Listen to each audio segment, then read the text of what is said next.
It's time now to go to the press and see what made it to the front pages of some of our national dailies. And to discuss some of these headlines with us is Comrade Mark Adebayo, the National Spokesperson, C.U.P.P. That's the Coalition of United Political Parties. Good morning and welcome to the program, sir. Thank you so much, Plus TV Africa. Thank you so much, viewers. Thank you for having me. Good morning. You celebrated your birthday not too long ago, and we haven't met since then. So I'll be right to say happy birthday. What was the day again? January 31st. January 31st. Thank God it was not February 31st. but happy birthday in arrears, sir. Yeah, we'd like to. Every 5 years.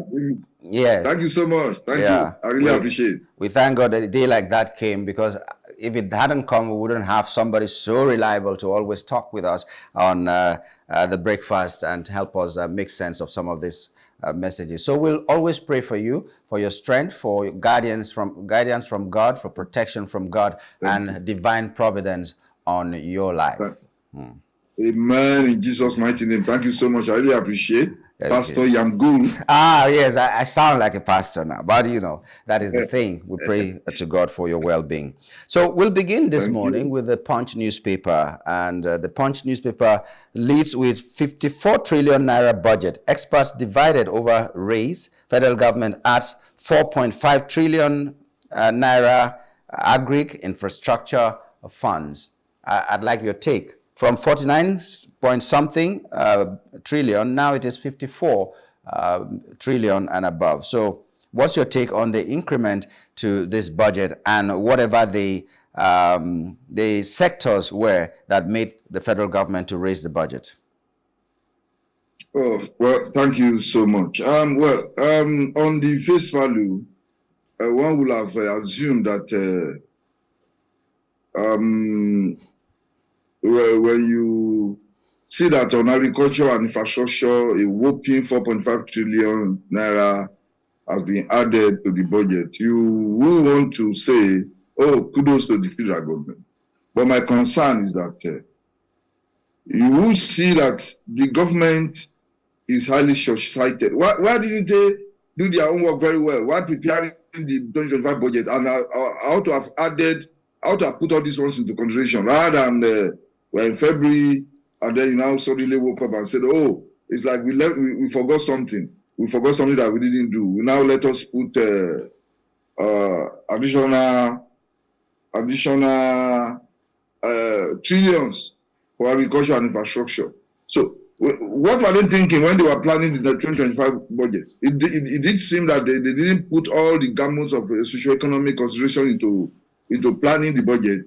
If only God knows how many more, oversight, that they have done. I mean, like things critical and important things that they have overlooked in their rush to prepare the 2025 budget. You can see that the experts are divided.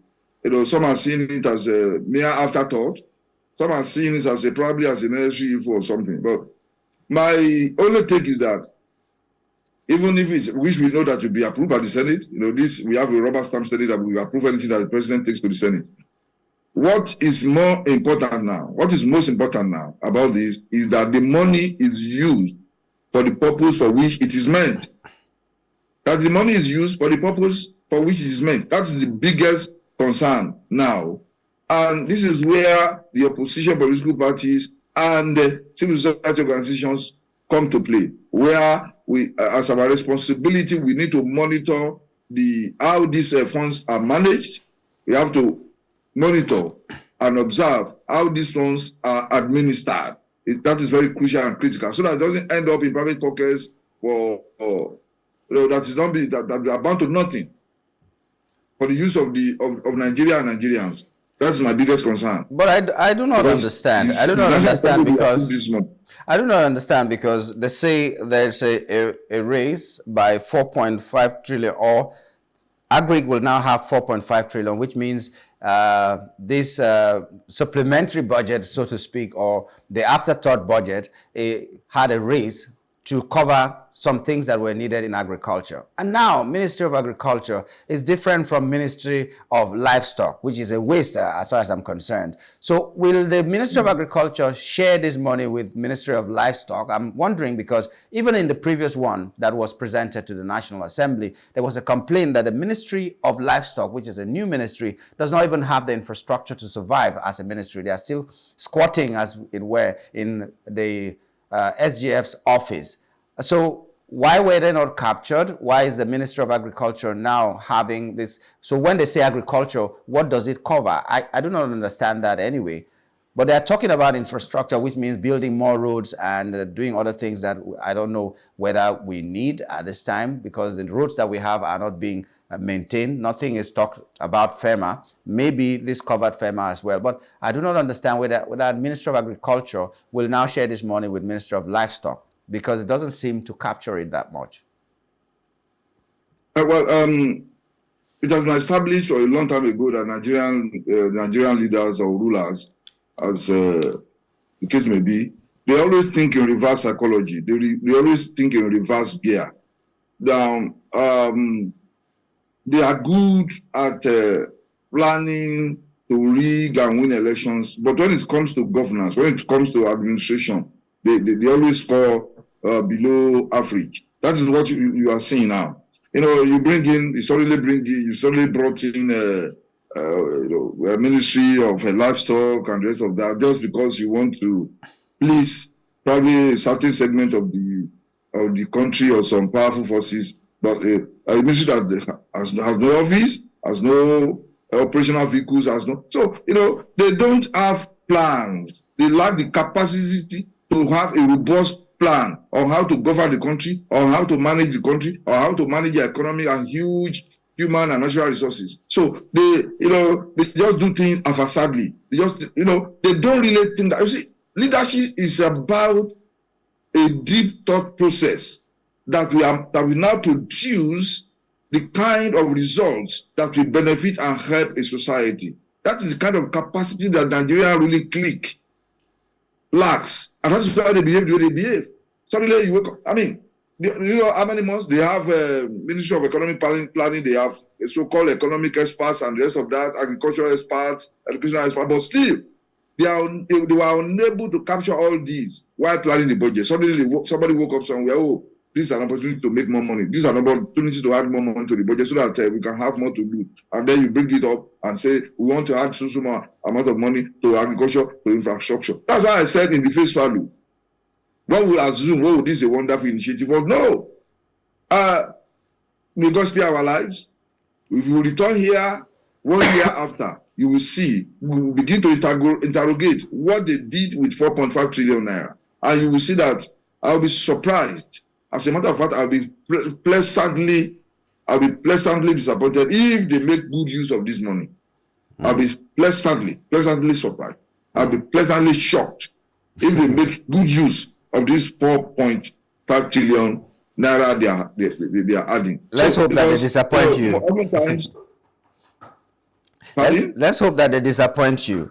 But I pray so. I hope and pray so. But also a small headline, top right corner of the Punch newspaper, there is saying transporters, NLC chapters, TUC reject highway tolling. You know that there has been talks that the tolling on our highways will begin soon, and while all the government agencies have okayed it, all the arms of government have okayed it, these agencies or these groups are opposing it, the NLC, the transporters themselves, and TUC. So what is your take about tolling on our highways at this time? I'm not talking about maybe another time in the future, but at this time, what do you say about tolling? It only tells you, it only confirms what I've been telling you, what I said initially, that the thought processes of our leaders are quite warped. They have this staccato way of thinking that produces a kind of crisis in the management and administration of the country. Obasanjo woke up one day. You cannot be running a country with the fire brigade approach just because you develop a brainwave and do something anyhow. No, countries that are working don't work that way. Countries that are developing don't work that way. Countries that are making progress don't work that way. Every decision must be a result of a robust thought process based on socio-economic principles that will help your country. Not that just wake up one day and say, remove all the toll gates because I want to increase pump price of fuel. And he did it with fiat. Okay, now somebody else is waking up. What Abasanjo said, because he was increasing the pump price of fuel, I don't want to put a double body on you. You are not going to pay for tolls and toll gates again. He removed the toll gate, spent billions of naira to remove the toll gates. Now, this is an administration that has skyrocketed the pump prices of fuel and still want to bring an additional burden on Nigerians and put toll gates back. We are paying tolls. We are paying crazy amounts of to buy fuel. Now, again, look at the tariffs. Electricity tariffs, there's no light, I'm using generator. Telecommunication tariffs, all manner of double, triple, quadruple taxations. The Tinubu administration seems to have been born to punish Nigerians, for making the wrong choices by electing him. He's an expert in executing punitive socioeconomic policies that will further impoverish Nigerians, that will further exacerbate the suffering of Nigerians. That is what this government has come to do. The fundamental policy of this government is to disempower economically, to disempower the people, to impoverish the people, to increase the hunger and the pain in the land, and then increase the insecurity and joblessness. That seems to be the major and the fundamental focus of this administration, because at every turn they just look for a way to rob Nigerians of the little that we have, to rob Nigerians of the little we are able to eke out, of the little we are able to eke out from this atrocious economic environment. That is what seems to me. At every point, they are just looking for a way to punish Nigerians, take the little we have from us, when they are not giving us anything in return. That is how it seems to me. Well, why are you bringing back the toll gates? Why? For what? It has been removed for how many years now? So, it's just a way, I keep saying it, to punish Nigerians for electing this government, to put this government in power. It is people who don't even treat us as if we are human beings. They take Nigeria, it's like, I was one of the people that came out against IPOB when they were calling Nigeria a zoo. I said, if Nigeria is a zoo, then all of them are animals. I was talking against the IPOB then. But look at how else do you govern a zoo? If not to inflict maximum pain. Even in some zoos, if you inflict pain on animal, there's animal rights. Yeah. If you do something against the animals, that you are likely going to jail for it. In fact, in some countries in the US, in the Europe, that killing an animal, you are going for it. In fact, some animal rights are even more robust than human rights in Africa. The way this, oh my God, we are on live television. I don't want to use some words. The way this so-called please don't misgoverning this country. They rule the country as if they are, I don't know, lords of the manor. Even lords of the manor didn't behave this way. Okay, there is under that headline that we just talked about tolling, we have Dangote Refinery FCCPC differ as NNPCL insists on fuel imports. And then we also have a rider there that is saying refinery exports jet fuel to Saudi Arabia. So Dangote is exporting fuel to jet fuel to Saudi Arabia. And then NNPCL is still talking about importing fuel. A few days ago, some groups came out, or one group particularly came out and said there's so much fraud in that place, and the federal government should do something about the people who are working there. Mele Kyari and his associates should be removed, because how do you keep importing fuel from other countries when you are telling Nigerians that your refineries are up and running? Well, you see, there are, as there are political cabals in Nigeria, so also there are economic cabals who would never want Nigeria to be liberated from the economic stranglehold of bad policies and people that just for their own survival, they are ready to enslave the rest of us. Because one would have thought that, a patriotic government would have taken full advantage of this Dangote refinery. Because if Dangote refinery has been allowed to operate as freely as it wishes, we are likely to be buying fuel at maybe as low as 400, 500 naira now, which will have helped the economy, which will have helped with crashing the food prices, which will have helped with crashing, high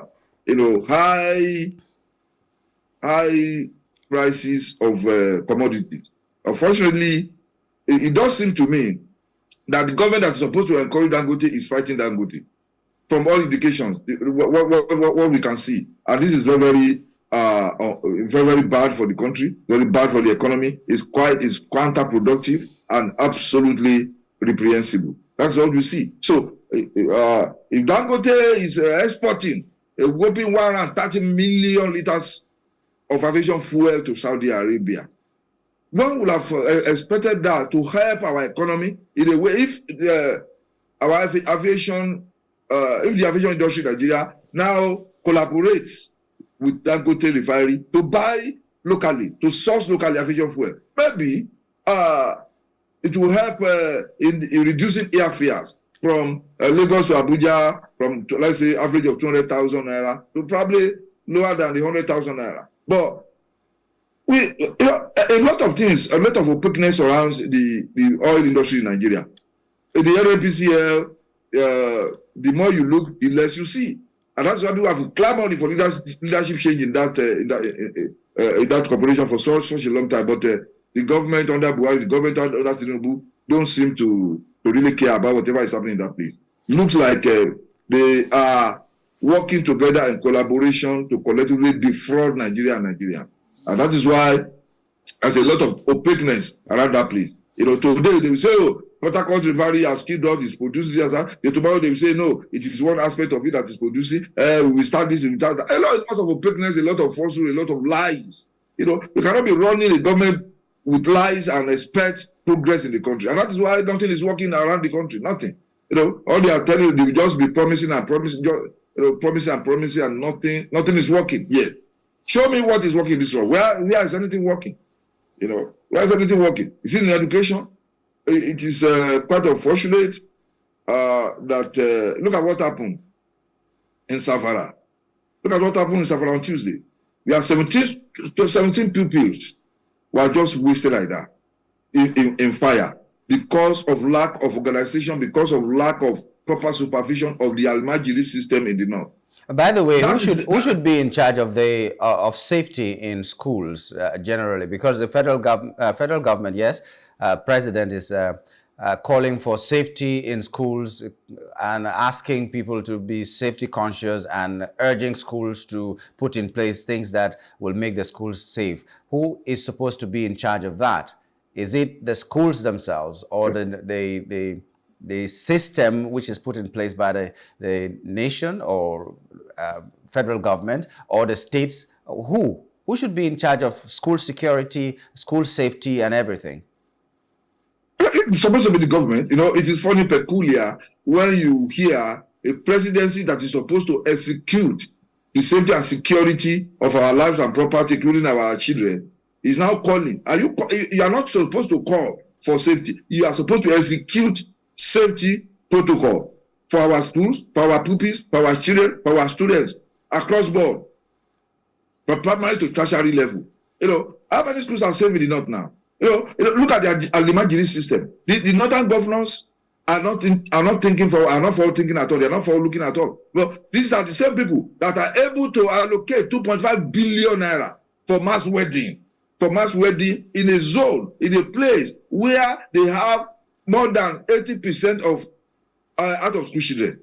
Now, but you are able to allocate look at what do you call misplacement of priorities? This is how terrible. This is how low. This is how shallow the thinking capacity of Nigerian rulers can be. Imagine, rather than take care of the millions of Almajiri children in the north, they constitute a time bomb that when it will implode, this country will not be able to handle them. because is it a time bomb? Has it not blown already? Because I think most of these people who are in who are bandits are recruited from this group of people who a long time ago were still children. When Jonathan was talking about Almajiri system and trying to bring schools to the north, and some of them were opposing it, these children were there. People kept saying time bomb. Now we have Boko Haram, we have Lukarawa, or how do they call them, and all that. And the bulk of the people are recruited from this. So I don't know if it's still a time bomb or it's a bomb that has exploded already, and maybe it's like an atomic bomb, and the effects are still with us and will continue to be with us unless something is done to sanitize that. If nothing is done and done immediately, when you say it's a time bomb, the time bomb it will only get worse, not that it has not begun. So the explosions are on, the explosions are on, but what we are saying that it can be stopped now because the northern governors must come together to fashion out a robust mass educational policy for the teeming Almajiri population in the north. Not 14 billions of naira for mass wedding. I mean, that has no bearing with anything that is. It has no relevance with economic development. There's no relevance in terms of welfare of the people. There's no. The issues like wedding and pilgrimage are supposed to be private and personal, obligation of the citizen. Not the government should have nothing to do. It is these same people who vote billions of naira every year on pilgrimage and the rest of that. What for? The other day, I think the local government voted hundreds of millions of naira to pray against insecurity. That is how ridiculous we have done. That is how ridiculous they have turned this country. You are allocating billions of naira, hundreds of billions of naira for prayer against bandits and insecurity, when you are supposed to buy weapons, train personnel to attack bandits, to attack terrorists, to drive away these intercontinental terrorists from our territory. You say you are voting millions of naira for prayer. You are voting billions for mass wedding. You are forgetting these children. These children that are supposed to be your future. The way the Almajiris behave, the way they beg, the way they disrupt places, disrupt events, the same way, that is the future you are creating, because they are the future of tomorrow. They are the future. They are the future. And that's the way they behave, the lawless way they behave, the disruptive way they behave, the way they do things, the way they seize food, the way they seize money, the way they block the road sometimes, the way they block traffic sometimes. That is the future that you are looking at. If you don't take care of that now, in fact, it is the Almajiris of the north that you should have a mass educational policy to take care of them, so that these children will not be ready tools in the hands of terrorists and bandits and kidnappers and other criminals, who are lurking all over the country. Nigeria, Nigeria. If I said Nigeria is managed by a patriotic, efficient, capable leader, what will happen in the next 10 years is unpredictable. Okay, let's move to another issue. Tinubu okays a 65 years retirement for health workers. That's on the Guardian newspaper. He just signed that, and they're going to present it formally so that health workers will now retire at 65. Remember that a few days ago, what was on the news was when the PSC